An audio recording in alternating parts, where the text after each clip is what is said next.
Hello guys, welcome to my channel. मेरा नाम शहनाज है और इस वीडियो में मैं नई रिलीज मूवी राधे श्याम को एक्सप्लेन करूंगी। तो स्टार्ट करते हैं। ये कहानी है 1976 की। कहानी की शुरुआत होती है एक ब्लाइंड स्वामी जी से। उनके पास कुछ गवर्नमेंट ऑफिसर आते हैं न्यू स्पेस रिसर्च सेंटर बनवाने के लिए। वो मुहूर्त निकलवाने के लिए आए हैं। उनमें से एक साइंटिस्ट है जो स्वामी जी पे यकीन नहीं करते और यहाँ वही पुरानी बहस शुरू हो जाती है। आगे हम आदित्य को देखते हैं जो इंदिरा गांधी को उनका हाथ देखकर बताता है कि वो फ्यूचर में इमरजेंसी लगवाने वाली हैं। आदित्य किसी का भी हाथ देखकर उसका फ्यूचर और पास्ट बता सकता है। आगे हम प्रेरणा को देखते हैं। प्रेरणा एक डॉक्टर है। प्रेरणा अपने घर से हॉस्पिटल जाने के लिए ट्रेन में ट्रेवल करती है और ट्रेन में एक लड़के को अपना स्कार्फ देती है और उस स्कार्फ का एक सिरा अपने पेट पर बांध के ट्रेन के बाहर लटक जाती है। उसे ये बहुत एडवेंचरस लगता है और ये हर रोज यही करती है। इसके बाद वो हॉस्पिटल जाती है। हॉस्पिटल में एक शिप कैप्टन होता है और वो जबरदस्ती हॉस्पिटल में एडमिट है जिसे कोई बीमारी नहीं है, बस उसे बीमारी होने का वहम है। इसके बाद हम आदित्य को देखते हैं। वो अपनी माँ के पास इटली आ गया है। वो एक डायरी मेंटेन करता है जिसमें वो अपने फ्यूचर के बारे में लिखता है और ये डायरी वो किसी को पढ़ने नहीं देता है। आदित्य ट्रेन में प्रेरणा से मिलता है और प्रेरणा उसे देखकर फिर वही हरकत करती है। अपना स्कार्फ अपने पेट में बांधकर उसे पकड़ा देती है और खुद बाहर लटक जाती है। आदित्य बिल्कुल उसमें खो गया है और वो भी उसके साथ ट्रेन के बाहर लटक जाता है। जब प्रेरणा आँख खोलकर ये देखती है तो वो उसे अंदर की तरफ खींच लेती है और प्लेटफॉर्म आने के बाद दोनों अपने अपने रास्ते निकल जाते हैं। दोनों बस में जा रहे होते हैं। एक सिग्नल पर दोनों की बस आमने सामने खड़ी होती है। आदित्य विंडो ग्लास पर लिखकर उसका नाम पूछता है, फिर वो भी विंडो ग्लास पर लिखकर कहती है अगली बार बताएगी, अगर किस्मत में हुआ तो। आदित्य के गुरुजी उसके घर आते हैं। वो अपनी बुक दिखाते हैं जो उन्होंने लिखी है। उन्होंने एक बुक लिखी है ज्योतिष विद्या के बारे में, जिसमें उन्होंने बताया है कि ज्योतिष विद्या 99% काम करती है और 1% लोग अपनी किस्मत को बदल सकते हैं। और आदित्य इस बात पर यकीन नहीं करता। उसका मानना है कि ज्योतिष विद्या 100% सच होती है। वो हाथ की लकीरों में जो भी देखता है फ्यूचर के बारे में वो 100% सच होता है और उसकी भविष्यवाणी कभी गलत नहीं होती है। और वो यहाँ अपने गुरुजी से ये भी बताता है कि उसके हाथ में शादी और प्यार की रेखा नहीं है। आदित्य अपने गुरुजी के कहने पर एक बड़े आदमी के घर आता है उसका हाथ देखने के लिए। वो आदमी पॉलिटिक्स में इंटरेस्टेड है और पॉलिटिक्स में अपना करियर बनाना चाहता है, मगर उसकी फैमिली ये नहीं चाहती है। आदित्य उसका हाथ देखकर उसे बताता है कि उसका पॉलिटिक्स में कोई करियर नहीं है, तो वो उसके बारे में सोचना छोड़ दे। फ्यूचर में एक बड़ा बिजनेसमैन बनेगा। और वो उसे ये भी बताता है कि आने वाली 28 नवंबर को वो अपनी कंपनी को टेक ओवर करेगा। ये भविष्यवाणी उस आदमी को पसंद नहीं आती और वो उसे अपना हाथ दोबारा देखकर बताने के लिए कहता है, तो आदित्य उसे मना कर देता है। वो हाथ सिर्फ एक बार देखता है, दूसरी बार नहीं। तभी उस आदमी के फादर की कॉल आती है। वो आदित्य को उसके फादर से उसके पॉलिटिक्स करियर में सक्सेसफुल होने के बारे में बोलने के लिए कहता है। तो आदित्य फोन लेकर उसके फादर को सच बता देता है तो उसके बेटे का पॉलिटिक्स में कोई करियर नहीं है और ये कहकर वो बाहर निकल जाता है। इसके बाद उस आदमी के कुछ आदमी आदित्य के पीछे जाते हैं और वहाँ वो उससे दूर भागने की कोशिश करने लग जाता है और इसी चक्कर में वो एक ट्रक के सामने आ जाता है और उसका एक्सीडेंट हो जाता है। अगले सीन में हम देखते हैं आदित्य खून से लथपथ प्रेरणा के हॉस्पिटल जाता है और वहाँ वो प्रेरणा को मिलता है और उसका नाम उसे पता चलता है। अभी वो बेहोश हो जाता है और उसका ट्रीटमेंट चलता है। ट्रीटमेंट हो जाने के बाद वो बिल्कुल ठीक होता है। वो और प्रेरणा कुछ बात कर रहे होते हैं जिसमें प्रेरणा को लगता है कि उसे मौत से डर नहीं लगता, तो वो इस बारे में उससे बहस शुरू कर देती है और वो उसे कहता है कि उसे मौत से बहुत डर लगता है। इतना डर लगता है कि वो हर रोज दिन में 2 बार वो हर रोज मरने की प्रैक्टिस करता है। और अब वहाँ पे कॉमेडी सीन क्रिएट हो जाता है। वहाँ के कुछ लोग उसे देखकर मरने की एक्टिंग करने लग जाते हैं और बाद में घर जाकर वो डेथ प्रैक्टिस करती है। अब प्रेरणा उसे पसंद करने लग जाती है। आदित्य उसको फ्लर्टेशनशिप के लिए बोलता है जिसमें ना प्यार होगा और ना शादी होगी। पहले वो उसे मना कर देती है। वो उसे कहता है कि वो यहाँ कुछ दिनों के लिए है और वो जितने भी दिन यहाँ है वो सारे दिन वो उसके साथ खुशी से बिताना चाहता है और वो उसको जवाब देने के लिए अगले दिन तक का टाइम देता है। अगले दिन प्रेरणा एक मेडिकल कैंप के लिए 300 किलोमीटर दूर जाती है और जब वो वहाँ ट्रेन से उतरती है तो सामने बाइक के साथ आदित्य को देखती है। आदित्य 300 किलोमीटर दूर उसके लिए आया है, ये देखकर वो इम्प्रेस हो जाती है और उसके साथ बाइक पर चली जाती है। अब दोनों का फ्लर्टेशनशिप शुरू हो जाता है। इसी बीच प्रेरणा एक शॉप पर जाती है और वहाँ उसे एक हेयर पिन बहुत पसंद आती है, मगर उसे कोई और आदमी खरीद लेता है। आदित्य दूर से देख रहा होता है। आदित्य और प्रेरणा ट्रेन में जा रहे होते हैं। ट्रेन में एक इंडियन आदमी उसे देखकर पहचान लेता है। उसकी बेटी स्पोर्ट्स में बहुत इंटरेस्टेड है और वो उसका हाथ देखकर बताने के लिए कहता है। तो आदित्य उसका हाथ देखकर उसे कहता है कि स्पोर्ट में उसका करियर नहीं है और वो पढ़ाई पर फोकस करे। ये बात उस लड़की को बहुत बुरी लगती है। वो वहाँ से उठकर चली जाती है। उसके बाद वहाँ के बाकी लोग जब ये देखते हैं कि वो भविष्य बता सकता है तो वो उसे अपने हाथ दिखाने लग जाते हैं और उससे अपना भविष्य पूछते हैं। उसके बाद आदित्य और प्रेरणा ट्रेन से नीचे उतरकर जा रहे होते हैं। तभी आदित्य को कुछ फील होता है और उसे भविष्य दिखता है। तो वो प्रेरणा को बताता है कि वो ट्रेन जिससे वो अभी उतरा है उसका एक्सीडेंट होने वाला है। तो वो जंगल के रास्ते से एक शॉर्टकट लेता है और वहाँ कुछ लोग पेड़ काट रहे होते हैं। तो वो एक पेड़ को ट्रेन के सामने गिरा देता है पटरी पर और उससे पहले ही वो ट्रेन अपना रास्ता बदल लेती है और दूसरी पटरी पर चली जाती है।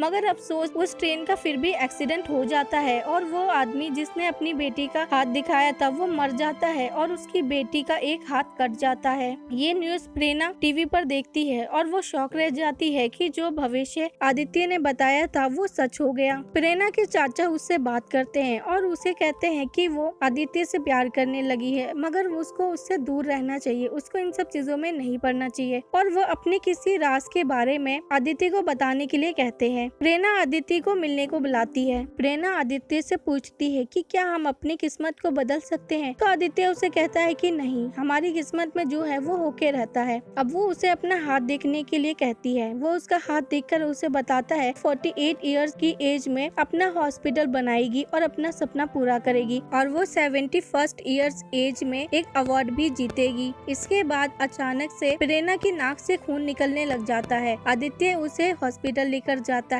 वहाँ उसका ट्रीटमेंट स्टार्ट होता है और उसके अंकल आदित्य को बताते हैं प्रेरणा को ब्रेन ट्यूमर है और इस बीमारी का अभी तक कोई इलाज नहीं है और प्रेरणा के पास 2-3 महीने से ज्यादा की जिंदगी नहीं है। वो प्रेरणा को और उसके अंकल को कहता है कि प्रेरणा की उम्र बहुत लंबी है, उसने आज तक जो भी प्रेडिक्ट किया है फ्यूचर के बारे में वो कभी गलत नहीं हुआ और उसकी उम्र बहुत लंबी होगी। मगर उसके चाचा क्योंकि डॉक्टर हैं और इन सब बातों में यकीन नहीं करते हैं, इसलिए उन्हें गुस्सा आ जाता है और वो आदित्य को हॉस्पिटल से बाहर निकाल देते हैं। प्रेरणा अलग अलग डॉक्टरों को अपनी रिपोर्ट दिखाती है और फोन पर उनसे उस रिपोर्ट के बारे में पूछती है। तो वो सारे डॉक्टर उसे बताते हैं कि उस मरीज का कोई इलाज नहीं है और 2-3 महीने से ज्यादा उस मरीज की जिंदगी नहीं है। इसके बाद उसके चाचा वहाँ आ जाते हैं और ये सब देखकर उन्हें दुख होता है और वो उसे कहते हैं कि वो झूठी उम्मीद ना पाले, आदित्य की बातों में ना आए। तो वो उसे बताती है कि उसने अपनी आंखों से आदित्य की प्रेडिक्शन को सच होते हुए देखा है और वो आदित्य से मिलने के लिए कहती है। तो उसके चाचा जी आदित्य से मिलने के लिए तैयार हो जाते हैं। प्रेरणा के चाचा जी अपने दोनों हाथों के हैंड प्रिंट और 4 मरे हुए लोगों के हैंड प्रिंट करवाकर आदित्य को बुलाते हैं और वो 10 पेज उसे देते हैं, ये कहकर कि वो 10 अलग लोगों के हैंड प्रिंट है और वो उसका फ्यूचर देखकर बताने के लिए कहते हैं।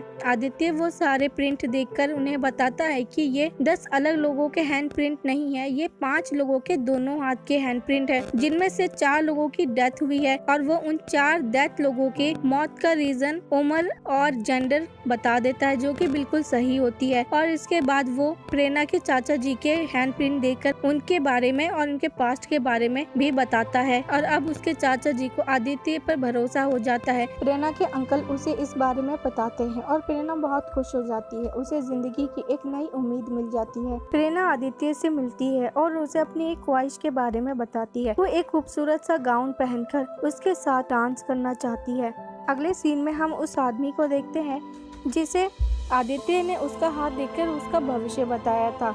वो आदमी अपने दोस्तों के साथ गोल्फ खेल रहा होता है और आदित्य की प्रेडिक्शन के बारे में बताता है। तभी अचानक से वहाँ उसके फादर की कंपनी के कुछ लोग आते हैं और उसे न्यूज़ देते हैं कि उसके फादर की डेथ हो गई है। उसके फादर की कंपनी उसकी हो गई है और आज की डेट है 28 नवंबर। वही डेट, वही प्रेडिक्शन जो कि आदित्य ने बोला था वो आज सच हो गया। प्रेरणा डिसाइड करती है कि रात को वो आदित्य को अपने दिल की बात कहेगी। आदित्य ने प्रेरणा को अपने घर डिनर पे इनवाइट किया है। प्रेरणा उसके घर डिनर पे जाती है। वो उसकी माँ को एक साड़ी गिफ्ट करती है। आदित्य उसे अपना रूम दिखाने के लिए ले जाता है और वहाँ उसकी माँ से उसे पता चलता है कि आदित्य को कुकिंग आती है और आज उसके लिए डिनर उसी ने बनाया है। तो वो उससे पूछती है कि उसे खाना भी बनाना आता है और बातें भी, तो आज तक उसने शादी क्यों नहीं की। अब ये सवाल का जवाब वो देना नहीं चाहता था, तो वो किसी बहाने से किचन चला जाता है। उसे बेड पर आदित्य की वो डायरी मिलती है जो वो किसी को पढ़ने नहीं देता है। प्रेरणा उसकी डायरी उठाकर पढ़ने लग जाती है जिसमें उसके बारे में ही लिखा होता है और तभी अचानक से वहाँ आदित्य आ जाता है और वो डायरी वहाँ रख देती है। मगर आदित्य को पता चल जाता है कि उसने उसकी डायरी शायद पढ़ी है और वो उस डायरी को उठाकर अपने कोट की पॉकेट में रख लेता है। दोनों डिनर के बाद में घर से बाहर बैठकर बातें कर रहे होते हैं। बाहर बहुत ठंड होती है, इसलिए आदित्य अपना कोट प्रेरणा को पहना देता है। दोनों एक दूसरे से कुछ कहना चाहते हैं। आदित्य उसे बताता है वो कुछ दिनों में अपनी माँ के एक डांस शो के लिए किसी दूसरे देश जा रहा है और वो उस देश से कभी वापस नहीं आएगा। प्रेरणा बहुत दुखी हो जाती है और वो उसे कहती है कि वो भी उसके साथ जाना चाहती है। वो कभी उससे कोई डिमांड नहीं करेगी, बस चुपचाप उसके साथ रहेगी जहाँ भी वो जाएगा। मगर आदित्य इसके लिए उसे मना कर देता है और वो उसे कहता है कि उसके हाथों में प्यार की और शादी की लकीरें हैं ही नहीं। प्रेरणा दुखी मन से घर वापस आ जाती है। वो बहुत परेशान होती है, तभी उसे याद आता है उसकी डायरी के बारे में। प्रेरणा को वो डायरी याद आती है। प्रेरणा उस कोट की पॉकेट से उस डायरी को निकालती है और उस डायरी को पढ़ती है। उस डायरी को पढ़कर उसे पता चलता है कि आदित्य उसे पसंद करता है। प्रेरणा को वो डायरी पढ़कर पता चलता है कि आदित्य की कुछ दिनों बाद ही पानी में डूबकर मौत होने वाली है, इसीलिए वो किसी से भी प्यार और शादी के रिश्ते में बंधना नहीं चाहता है। ये जानकर उसका दिल टूट जाता है, वो शॉक रह जाती है। दूसरी तरफ आदित्य के गुरुजी उसके घर आए हैं। वो दोनों उस बुक के बारे में बात करते हैं। आदित्य फिर यही कहता है कि उसे 100% यकीन है कि किस्मत में जो लिखा है वो होके ही रहता है, हम किस्मत के लिखे को बदल नहीं सकते हैं। उसके बाद आदित्य अपने जाने की बात उन्हें बताता है। उसके गुरुजी उसका हाथ पकड़ने के लिए कहते हैं, तो आदित्य उन्हें कहता है कि गुरु को अपने शिष्य का हाथ नहीं पकड़ना चाहिए। आदित्य के गुरुजी उसका हाथ मांगते हैं। आदित्य अपना हाथ उन्हें देता है। वो हाथ पकड़कर चौंक जाते हैं, वो शौक रह जाते हैं। उन्हें आदित्य के फ्यूचर के बारे में पता चल जाता है कि कुछ दिनों में उसकी पानी में डूबकर मौत होने वाली है। प्रेरणा के चाचा जी उसके पास आते हैं और वो बताते हैं कि प्रेरणा की बीमारी का इलाज मिल गया। अब उसका एक ऑपरेशन से उसकी बीमारी खत्म हो जाएगी और वो लंबी जिंदगी जी पाएगी। ये सुनकर प्रेरणा को खुशी नहीं होती बल्कि और दुख होता है। वो नहीं चाहती आदित्य की प्रेडिक्शन सच हो, क्योंकि अगर उसकी प्रेडिक्शन सच हुई, प्रेरणा की अगर जान बच गई, तो ये भी प्रेडिक्शन सच हो जाएगी कि आदित्य की मौत होने वाली है। अब यहाँ ऐसे मोड़ पर कहानी आ गई है जहाँ एक तरफ है प्रेरणा की जिंदगी तो दूसरी तरफ है आदित्य की जिंदगी। अगर आदित्य की प्रेडिक्शन सच होती है तो आदित्य मरेगा और अगर उसकी प्रेडिक्शन गलत होती है तो प्रेरणा मरेगी। आदित्य प्रेरणा से मिलने के लिए हॉस्पिटल आता है।